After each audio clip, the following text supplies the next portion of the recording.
Hello mga kamamshi, mga kapapshi. So tara, samahan nyo kami ni Kap na bumiyahe papuntang Cebu.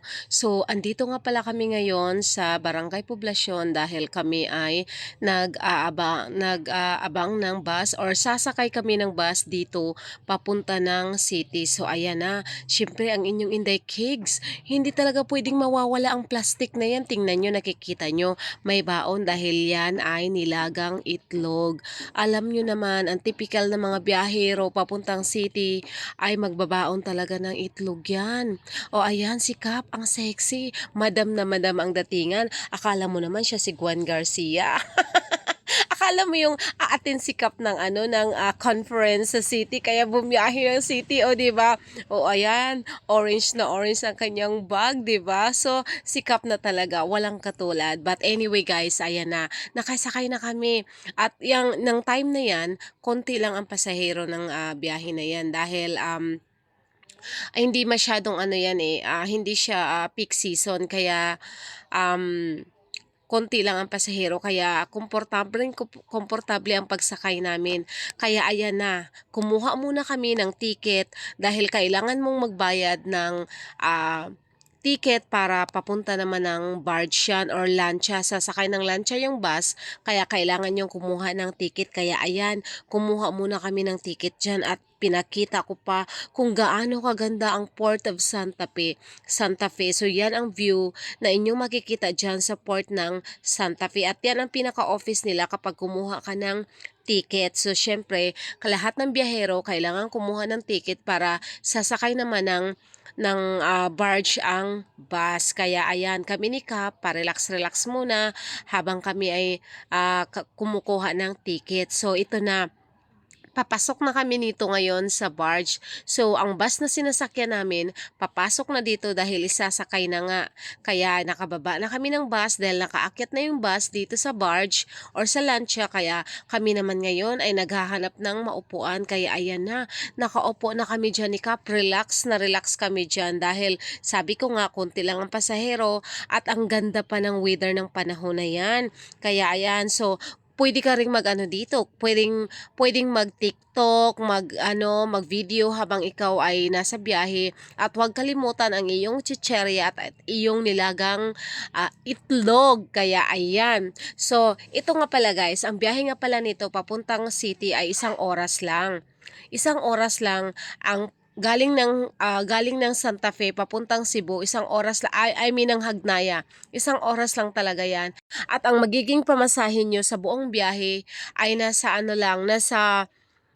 pag mayroon kang 1,000, kasya na yan, makarating ka na ng city, kasama na yung ano nyo dyan. Kasama na yung pagkain nyo dyan. Kasi yung pamasahe sa barge, mga nasa 300 plus. Pamasahe ng bus, nasa 300 plus din. So, ipalagay lang natin na sa 800 ang pamasahe. So kasama na yung kasama na yung pagkain nyo. Makakarating kayo ng city ng maalwan, ng busog ang tiyan. Kaya tingnan nyo naman guys, relax na relax si Kap habang nasa biyahe kami dahil sobrang ganda talaga ng weather at konti lang ang pasahero. Kaya sobrang relaxing yung biyahe namin ngayon. Kaya ayan na, malapit na kami makarating ng Port of Hagnaya. Kaya tingnan nyo naman guys, 1 bus lang kami. Ayan, 1 bus lang ang pasahero ng lancha na to. So, kami lang ang pasahero niyan. Pero minsan, kapag maraming bumabiyahe, makikita nyo dyan, mayroong 4 na bus, including pa sa mga truck. Marami ang makasakay sa lancha na ito. Kahit ilang sasakyan pwede dyan. But ngayon, isang bus lang talaga kami dahil sabi ko nga, konting pasahero lang kami ngayon. So, ayan na ang inyong The Roca Vlogs. Relax na relax naman habang nag-aantay na makadungka kami sa Port of Hagnaya. Kaya malapit na kami, ayan na, sobrang ganda ng weather. Malapit na kami makarating dahil si Kap ay excited nang makapunta ng city dahil nga medyo ilang buwan na rin kaming hindi nakabalik ng city. Kaya ngayon, excited na excited kami. Ayan na, talagang wala kang ibang pwedeng gawin kundi ang mag-antay lang. But syempre, aside sa nag-aantay ka, seeing ka din dahil sobrang ganda ng view habang ikaw ay nag-aabang na makarating ng Port of Hagnaya. Kaya ayan guys, tingnan nyo naman. Oy, sana all may papa. May papalicious, o diba?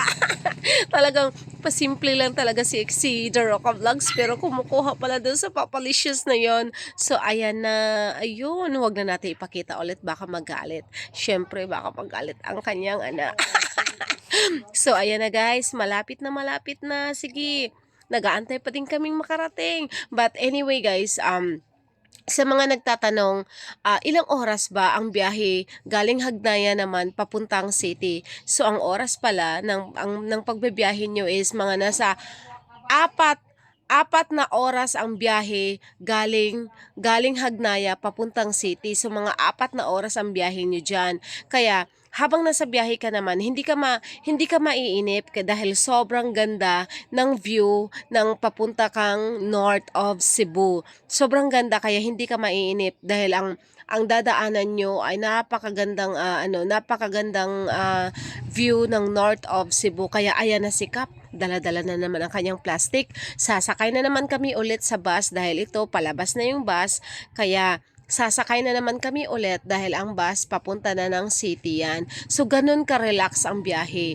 Wala nang kahasol-hasol. Kung marami kang dala, hindi ka na mamroblema dahil yung mga karga nyo ay nakalagay lang talaga sa bus. Balik kayo lang ang bababa ng lancha, kayo lang ang bababa at ang mga gamit nyo ay naiiwan lang dyan sa bus na relax kang babiyahe. Kaya ayun na guys, ayan na ang inyong kamamshi, ang inyong The Roca Vlogs. Relax na relax habang nagkukuha ng video dahil syempre walang kapagod-pagod ang ating biyahe nang galing papuntang city or pabalik. Kahit balikan man ang iyong biyahe, wala kang problema dahil sobrang relaxing na ng biyahe ngayon. Hindi mo na kailangan magpalipat-lipat ng mga gamit mo. Hindi kagaya dati na pagod na pagod kapag bumiyahe ka papunta or pabalik ng city. Dahil nga kasi yung mga gamit nyo, kailangan nyo pang tanggalin yon. Pero ngayon, hindi na kailangan dahil ikaw lang mismo ang bababa sa barge at ikaw lang mismo ang aakyat doon at hindi na kailangan ang mga gamit mo. So, sobrang relaxing lang ng bumiyahe ngayon papuntang city. So, yun lang guys. Maraming salamat sa uulitin.